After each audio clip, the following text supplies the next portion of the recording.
I'm Bouris, and this is Straight Talk. So the idea of philosophy being this way of living, this standard to aspire to, strikes me as really interesting and really urgent. Ryan Holiday, welcome to Straight Talk, mate. Take me right back to when you first started thinking about this stuff. I was 19 or 20 years old. If you had told me that philosophy was something that would be interesting, I would have laughed at you. I came to understand that it wasn't this dusty, stodgy, impractical thing. That it was ordinary and extraordinary people alike working to become what they're capable of being. Courage, self-discipline, justice, and wisdom. Every situation in life, big and small, is this opportunity to practice those virtues. Ryan Holiday, welcome to Straight Talk, mate. Yeah, thanks for having me. Where are you coming to me from now? Where are we talking from? Right outside Austin, Texas. Wow, that's cool. Everybody wants to live in Texas these days. No one wants to live in LA for some reason. I don't know what's going on. New York and LA are just emptying out into Texas. What's the deal? Is it tax? Is it about tax? It's taxes, it's space, it's a bunch of things, some good reasons, some not so good reasons, but I'll tell you, I'm very excited to get to Australia this summer because most people I know that live here flee Texas during the summer. It's so freaking hot. As in your summer? Yeah, I'm coming our summer, I guess your winter, but it's going to be, last year I think we had 100 days over 100 degrees Fahrenheit, so it gets pretty hot here. So when are you arriving in Australia? And what's the deal? Middle of July. I think I'm doing Sydney the last day of July and Melbourne maybe the first day of August, something like that. This will be my first appearances there. And what are you presenting to us? Like what's your program looking like? The thesis? Well, just to really get people excited, I'm going to do an hour plus lecture about an obscure school of ancient philosophy. About as exciting as it can get. Well, for me, that actually is exciting for me. So I quite like what we're about to talk about. I mean, I've read the brief, and you're only a young guy, which is pretty amazing. It's funny, many years ago, I used to talk about a concept of virtues. I used to go on talking tours in Australia, talking about virtues, and a lot of young people, like the younger audiences, didn't really know what virtues were. They don't even really understand the word. Yeah. I mean, and Stoicism is sort of somewhat related to that. Maybe you just take me back a little bit, and you're already young, but take me back to the period when you first started becoming interested in concepts of Stoicism, but probably more importantly, from my point of view, this concept of virtues. What are virtues, and where's courage versus, other things, those types of virtues. Take me right back to when you first started thinking about this stuff. I think it's a great question because I relate to that. When I was 19 or 20 years old, if you had told me that virtue was something I should care about, or if you told me philosophy was something that would be interesting, I would have laughed at you, And so it wasn't until I read Marcus Aurelius' Meditations in my college apartment that I came to understand that philosophy wasn't this dusty, stodgy, impractical thing, that it was, ordinary and extraordinary people alike sort of working to hold themselves to higher standards, to become what they're capable of being. There's a line in Meditations where Marcus Aurelius he says, fight to be the person that philosophy tried to make you. And so the idea of philosophy not being these abstract questions, but this way of living, this standard to aspire to, strikes me as really interesting and really urgent. I think when people hear the word virtue, they think, religion. Like when if you say the phrase "the cardinal virtues," people think of a religious figure, right? They think of a cardinal, but cardinal comes from the Latin cardus, which means pivotal. So they're talking about the pivotal virtue. So that's the other thing. It's not virtue, it's virtues. And the virtues to the ancient Stoics were, I think, pretty straightforward and pretty timeless. They were courage, self-discipline, justice, and wisdom. And the idea was that every situation in life, big and small, was this opportunity to practice those virtues.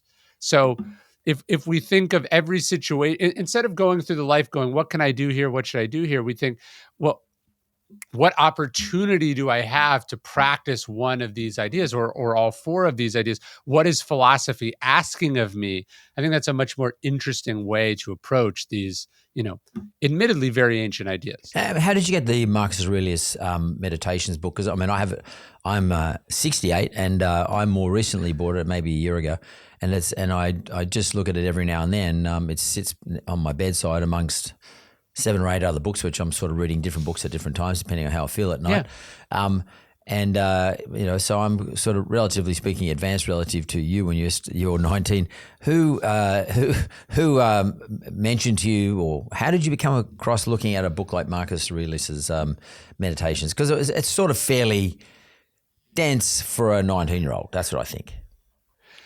Yeah, I was at a conference and I went up to the speaker after and I just said, hey, are you reading anything interesting? And then that's how I got pointed to the Stoics. And I think what was so great about that, I didn't realize it at the time, but this is how Stoicism has spread for 25 centuries, that it's been this process of, hey, I got something out of this. I think you'll get something out of it too. And that's one of the interesting passages in Marcus Aurelius' Meditations, Marcus Aurelius being the emperor of Rome. He's thanking his teacher, Rusticus, for having lent him a copy of the writings of Epictetus, who is his favorite Stoic philosopher. So if we can think of 25 centuries of people going, hey, check out this book, I think it's good. That's what Stoicism is. I don't think people are doing that with Heidegger or Kant or even Aristotle these days, right? The idea of philosophy being something closer to self-help is, to me, really, really interesting. And I think, some people turn up their nose at that, but I think that's wonderful. Yeah, a lot of people are always searching. Some people in their life, they're always searching. They don't really know what they're searching for. Do you think that Marcus Aurelius is, because given that you mentioned earlier on, it was sort of going back 25 centuries. I mean, we probably can go back to the original writings of Stoicism, which I'm sure go back beyond this, but in terms of what's available to look at, you can probably go back to, Socrates and Plato and Aristotle back in the 500 BC, 600 BC.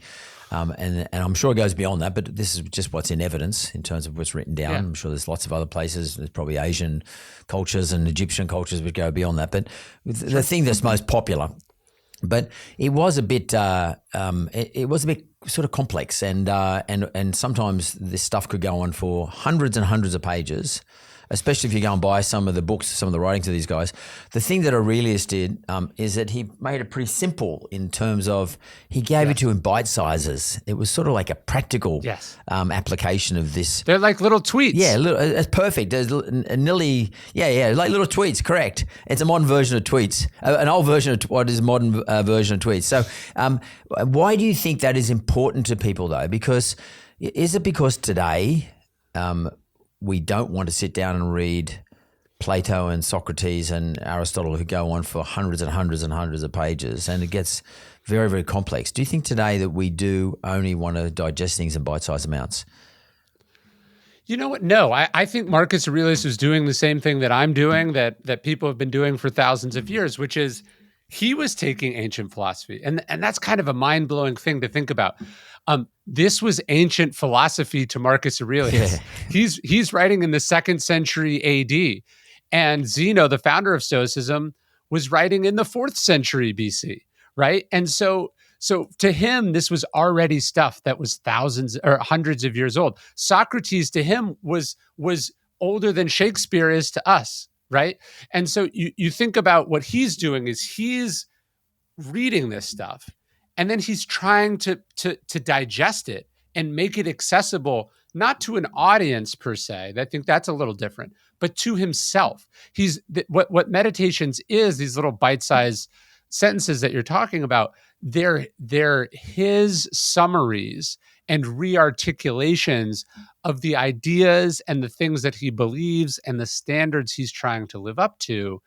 That's what he's doing. It's his private riffing on these, timeless ideas. And so I think it's always been tough to go back to the original sources and get exactly what they mean.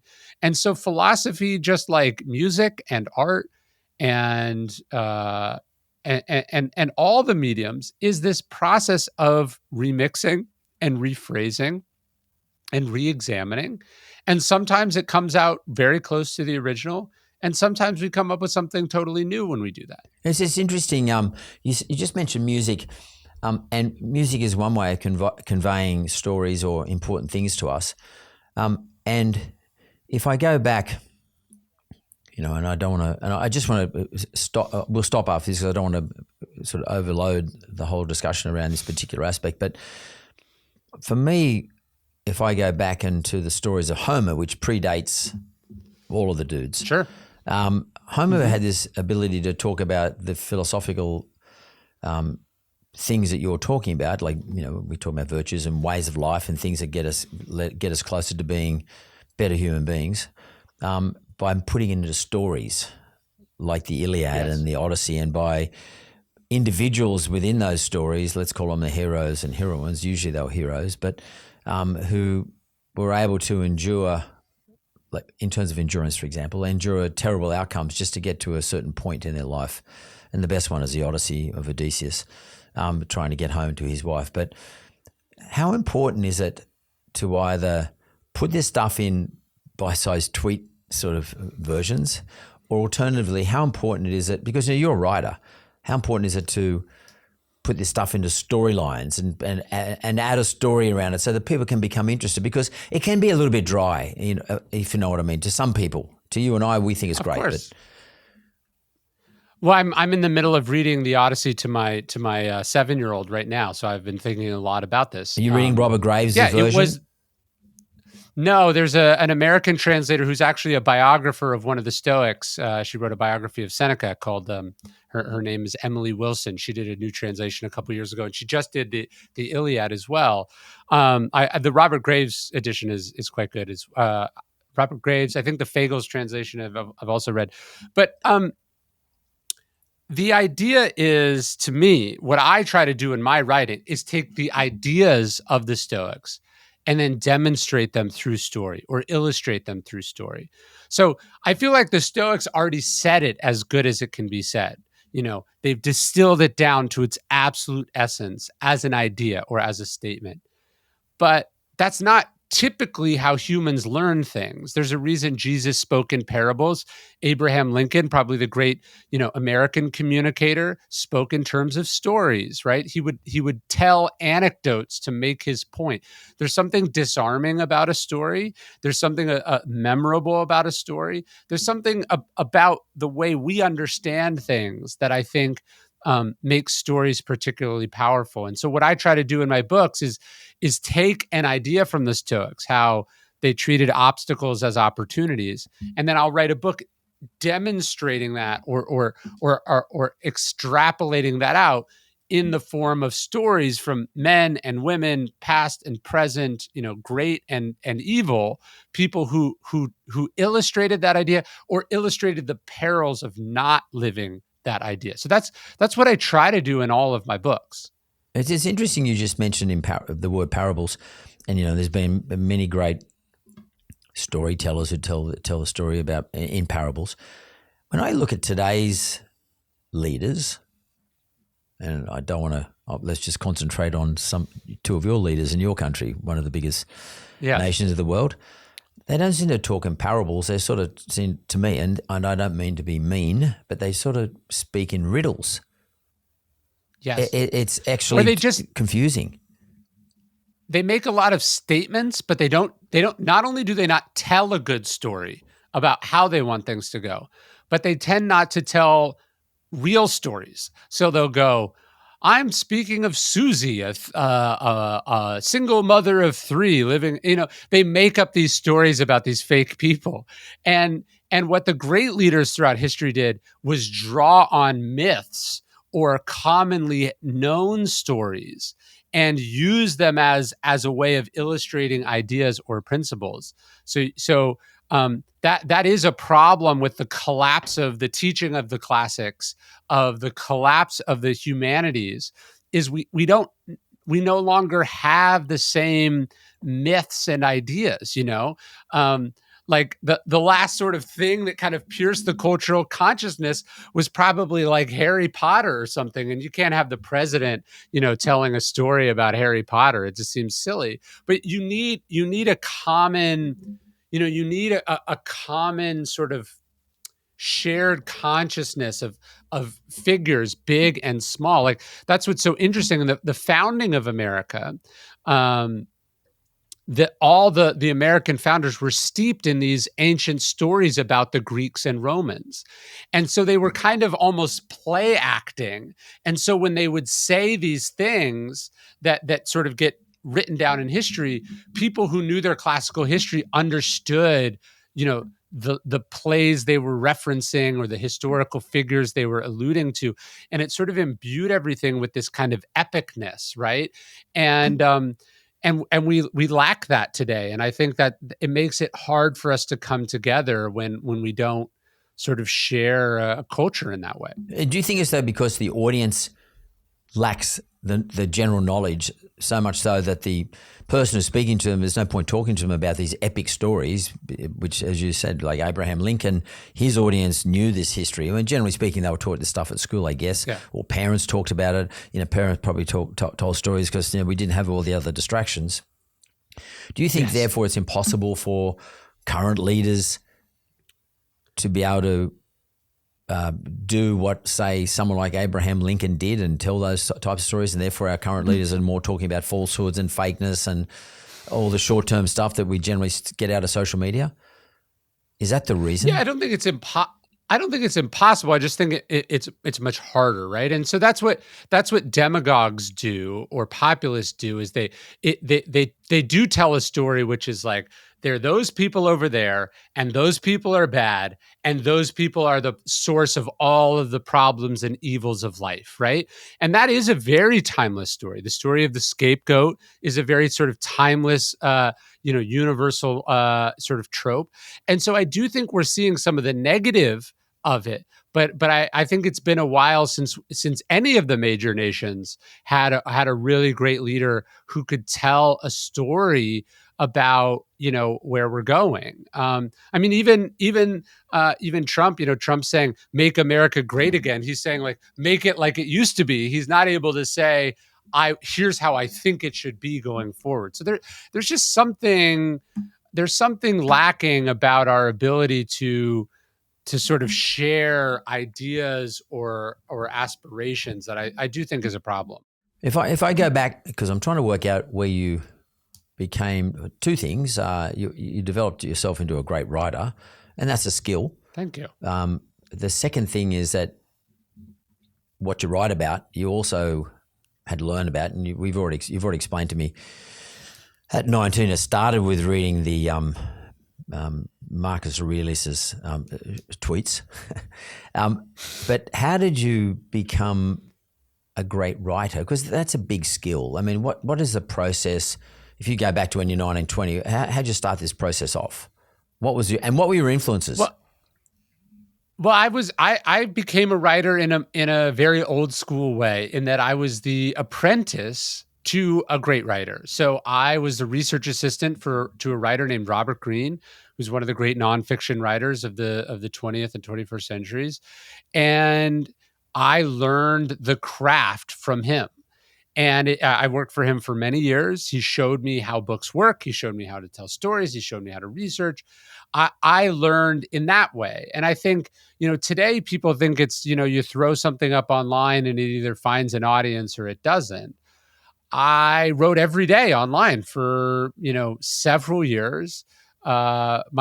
Between my first book and hitting hitting the New York Times bestseller list was a period of several years after that. It was an apprenticeship literally, and then an apprenticeship figuratively, in sort of doing the thing over and over and over again, and learning not just how to do the thing better, but also how to engage and interact with an audience. Comedians talk about you just got to get up on stage a lot of times. And that is one advantage that the internet, offers people, is that it is possible to get a lot of reps. And I got a lot of reps in my 20s, just writing and writing and writing and writing. And, eventually I think that paid off. It's pretty cool that you got to sort of deal with someone wrote a book as powerful as 48 Laws of Power. Like, I mean, that's not necessarily saying that book's exactly my piece of cake, but nonetheless, it's a pretty big deal. Like, and Greene, a pretty successful person. Lots of people always ask me questions about mentorship. So maybe you can tell us in a philosophical way the philosophy around seeking a mentor and how you. I don't want to use the word make use, but how you take advantage of what the mentor has to offer. What does it mean, mentorship? It's a weird thing because a mentorship is something essential, and yet it is also something that's a little bit ineffable. I sometimes I'll get emails from people and they'll say, "Hey, will you be my mentor?" Or they say, how can I find a mentor? And that's not really how it works, In the old days, you would be attached as an apprentice to someone, and there would be a contract, and you were basically like an indentured servant. It doesn't work that way anymore. You have to show potential. You have to have some momentum, and somebody who needs someone. It's weird to say like they'll find you, but that's kind of how it works, right? You don't go around. You don't go to a bar and you just ask people, "Hey, will you be my girlfriend? Will you be my boyfriend?" Right? It's a process that ensues, and part of why it ensues is that you show yourself as someone who's going somewhere, right? And so my relationship with Robert Greene began because I was already working for another author, and I was working for someone else, and as sort of we were, in the same proximity to each other, and he happened to need one at that time, and I got a shot, and I think that's really important. You'll get a shot. It's just, what do you do with that shot? And I think I managed to take good advantage of it, and then you have to understand, that the mentor is paying you with the most priceless thing there is, which is their time, their very hard-won insights. And so you have to figure out, what is it that you're trying to get out of this thing? What is success to you? I find sometimes in young people that I've worked for, I see something in them, but I seem to want it for them more than they want it for themselves. And that can be, that's the death knell to a potential, mentor-mentee relationship. How important is it, do you think, in terms of your career and perhaps more importantly, your opportunities, like mentorship opportunities, for example, Greene, is it for you to show value? So, like one thing I know in my life is that the people that I'm attracted to is someone who's building an awareness campaign, maybe unnaturally, not even realizing they're doing it, but about something that's valuable to me. And as you say, yes, I think mentors choose the mentee as opposed to the other way around. That's exactly right. So how important? You want to be able to do something. You're putting value out there, and obviously someone saw the value. Did you know you're putting value out there? Did you actually say, I'm going to put value out there, or this is a topic I'm really, really interested in, I'm going to become the best at it? Yeah, you got to find something that you're good at that maybe other people aren't good at yet, that is of value. I'll get emails from people and they'll say like, "Hey, I want to work for you. I'll work for free. I'll do anything." And what they don't understand, what you're saying when you say that to a busy person is, "Hey, I'd like you to figure out how you can help me." Right? And I don't have time for that. But if someone emails me and says, "Hey, I notice you're doing this thing. This other person who's a successful writer is doing this other thing that I think you should be doing, and I can do that for you." Or, "Hey, why aren't you doing X, Y, or Z? Or have you thought about doing X, Y, or Z?" Now, me and that person might have a conversation because I'd be like, "Oh, I didn't think about that." Or, "Oh, sure, I'll give you a shot to do that." And so what I did very early on, the reason I was able to work with all these different authors is I came to understand, how internet marketing worked and how blogs worked at a time when this was still very, very new. And so there were so many things that Robert could teach me, but there was one thing that I could help him with, and that's where the exchange And what was happened. that? What was that? I could help him with internet stuff. Yeah. I was the young kid who understood how computers worked. And some of these authors whose work I really admired, didn't have time to figure all that stuff out. And that's where the exchange happened. Yeah, so it was sort of more of the reverse. It wasn't so much you wanted to ask him to be your mentor. It was more like he wanted you to become his mentee because there was something valuable in exchange for what he needed as well. And because, lots of times... That's exactly right. I recently was talking to some real estate agents and they were saying to me, how do I become valuable to, how do I get more listings in Australia? You've got to get listings. That's how you make money as a real estate agent. And I said, well, maybe you've got to present yourself as something valuable to these individuals as opposed to just another transaction that they're all there's every real estate agent does. What's valuable to people in your district, and just write about it, and publish it somewhere, wherever it's on Instagram. I don't care where you do it, but just get to your audience, and they will select you. I mean, people get selected. Look, that's how I got my start as a writer. Before I'd published a book, before I was even writing anything publicly, I started an email list where I just recommended books that I thought were good. And over time, I developed a small audience of people who loved books. And at some point, I was able to go, hey, I've recommended hundreds of books to you over the last several years, and you like some of them. Is there a chance that you might like this book that I wrote? And that's what kicked off my career. And so I think whether it's mentorship or building a client base or, an audience, it's all rooted in this idea of where are you providing value, and you start there instead of, which is, it's funny. That's one of the laws of the 48 Laws of Power. Robert Greene says, always appeal to self-interest, never mercy or gratitude. And so when you say, hey, help me, I really need something from you, that's not a compelling offer. But when you say, hey, look what I can do, this is valuable, that's a much more compelling thing to say. Yeah, and I mean, no doubt you've read these, the letters of Machiavelli to the Prince, which when I used to set up my businesses many, many years ago, any young guys used to come and I used to give them the book. Well, there was a book with all the letters, not all the letters, but some of the letters in there. And I used to talk about, I should just say, read this, because we used to take over other businesses, and Machiavelli was about trying to say to the Prince, look, when you take over another territory, this is the way you've got to be. A lot of people attribute Machiavellian principles as being quite evil and manipulative. In actual fact, I don't find them that way. I find them quite practical outcomes. How do you see Machiavellian principles sort of panning out? Let's say, for example, for importance of a business person to have read those principles. Someone who goes and buys businesses, builds employment, people and employees, builds audiences. How important are those principles to you? Do you think they have relevance? I mean, I think they're very principled. And I would actually say Machiavelli was a very principled guy. Yeah. I mean, this is a guy who's tortured for his belief that Florence actually should be a republic. He was actually anti-prince, but he was smart enough to see how a powerful prince should operate. But I think about this a lot with my books. Look, I love ancient philosophy.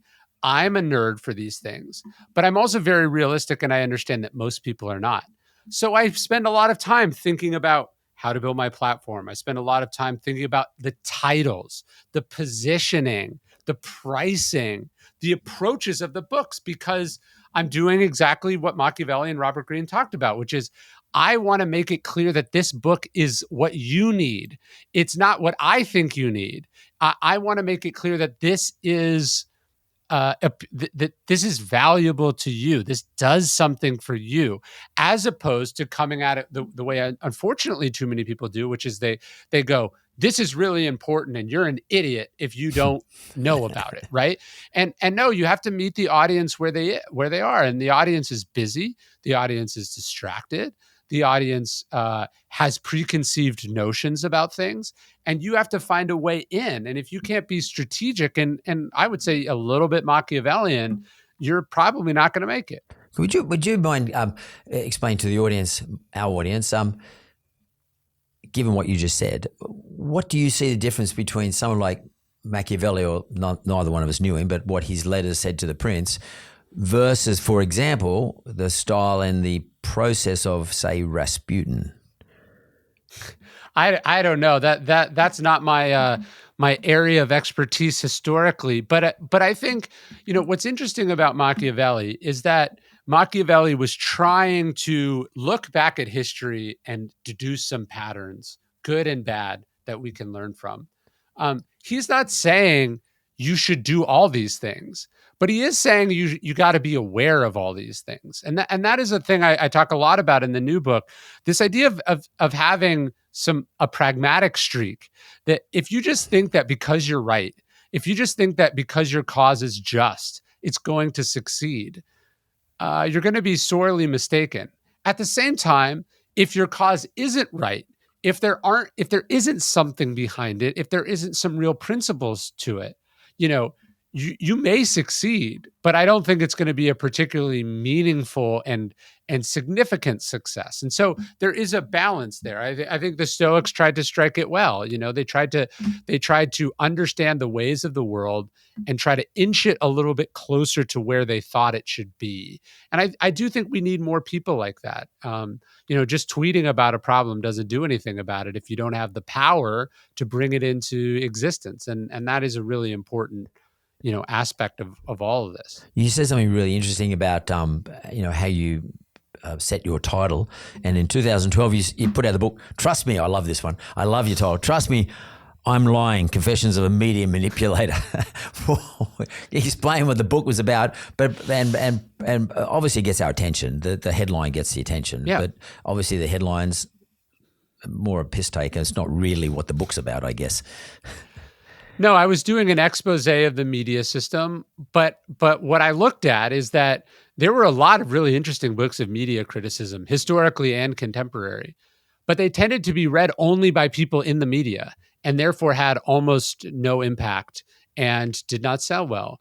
And so as I thought about how I was going to position and write that book, I thought I want to reach a bigger audience than that. And so I decided to put some of the ideas in the book to practice. And to me, if it's one thing to talk about something, but you've also got to have some proof that you know what you're talking about. And that's what I was trying to do with that book. But did you learn something in particular? Because it's not really philosophical as such, but is it more like a... Although that is... Trust me, I'm lying is a thing we call the liar's paradox, which is, can you trust someone who's told you they're lying? So it's, it was supposed to be provocative. Yeah. But the idea in that book was, look, these are the forces that are acting on the information that you are consuming. And I'm not saying it should be this way. I'm saying this is the way that it is. And I know this for a fact because I've not only seen it, but I've done it. And, it's funny, that book came out and it did do very well, but there were a lot of people, particularly people in the media, that said, that kind of played a game of shoot the messenger. And the result was they were slow in making a lot of the changes that, we have needed to make as a society and that we're still dealing with the consequences of. So, I have a mixed, feeling about that book, 12 years after it came out. But what it did what I wanted it to do, which was it made public things that I felt like were kind of open secrets in that industry. So your new book, what's your new book called, which you're about to release? So I've been doing this series on the cardinal virtues. So I did a book on courage, I did a book on self-discipline, and this new one is about the virtue of justice. It's called Right Thing, Right Now, Good Values, Good Character, Good Deeds. That's a very interesting one given the American situation politically at the moment in terms of justice. Could you give me a little bit of an idea about the thesis in that particular book, that one on justice? Well, I agree with your sentiment about the American situation, but I very much wrote a book that's not about legal justice. I tried to write a book about the more personal form of justice, the standards we hold ourselves to, the principles we act with. Marcus Aurelius said that basically the purpose of life was good character and acts for the common good. And to me, that's a much more urgent definition of justice than the one we think about, which is, what did the jury say? What did the judge say? What does the law say? It's not that these things aren't important. Of course they are. The justice system is the cornerstone of a free and fair society. And yet, just because something is illegal or not illegal doesn't mean it's right or it's wrong. There's something above and below that, the sort of standards we hold ourselves to, that I think are much more important. And I have a view that the law is just legal fiction. fictions turn into legislation by parliaments, precedents, which should actually reflect the sorts of philosophical points that you're making. So justice in a legal system should reflect what your book on justice talks about. But unfortunately, it's forever failing us these days. I want to go back to the first book, the book I think it was on courage. Yes. Okay. It's a very difficult concept, courage. And I remember reading once, and I think it was Aristotle said this, but courage sits somewhere between recklessness and cowardice, but not in the middle. Mm-hmm. Yes. So how do we work out what courage is, particularly at a personal level? Yeah, Aristotle that's the famous golden mean, or the Aristotelian mean, the idea that the virtues often sit between two vices. And I think he's right. Look, the virtues are inseparable from each other, right? Because courage in pursuit of an unjust goal is not courage as a virtue, right? Disciplined commitment to the wrong idea is also not wisdom, right? And so the virtues all kind of balance each other out. But I agree, courage isn't just recklessly charging into battle. It's not pushing all your chips into the middle of the table on every hand. It's knowing what's important. It's knowing what the right amount is, and it's knowing when you're going to put, your ass on the line, so to speak. And so, when we think about courage, it's easy to think of courage in isolation, but of course, what that courage is pursuing is where justice comes in. So it's been an interesting series to do, because it's hard to say where one virtue begins and the other ends. It's because we are younger people in particular, but continuously confronted with that person is being allocated the virtue, or at least being said they're courageous. It could be an NFL player, it could be a rugby league player, it could be a basketballer, it could be a business person, and we get these iconic people up there that we sort of, and social media sort of does this to us, tries to force these young people to look to that individual as someone who represents all forms of courage. Yet we don't know anything about their story. Sure. And I find courage to be one of the most challenging things to explain to younger people. Your book, does it go through it like in a deep storytelling way? It does. I tried to look at examples of just overcoming simple fear. I tried to look at it as sort of taking severe risks in the endurance required to sustain that courage. And then I wanted to look at that sort of true selfless courage, when people give everything in pursuit of an idea or a country or a cause. So yeah, I think courage, it's hard to distill courage down to a tweet. That's why I wrote a whole book about it, right? It's a tough thing to wrap your head around, but it's hard. It's also hard to find a country or a cause or a tradition that doesn't hold courage up as one of the most important of the virtues. So I think courage is this, courage is one of those things that you can't give it a simple definition, but we also seem to know it when we see it. Well, we're looking forward to seeing you in July when you come out to Australia, Sydney, Melbourne, Brisbane, and I'm sure the dates will be coming up shortly, and we'll be able to put up on our website. Just quickly, your 1 hour talk. Are you going to talk about the latest book and the previous two books, or are you going to just give us a full rundown of the four sort of categories you want to talk about? I want to talk about all the ideas in Stoic philosophy and how we can apply them to our actual lives, which to me is what philosophy is all about. Well, it's going to be awesome, and I'm going to try and get one of those three because I'm always traveling around the joint. So I'd love to hear you, and good luck to you, and thanks very much for coming on today. It's been awesome. Thanks so much, Mark. You're welcome. I appreciate it.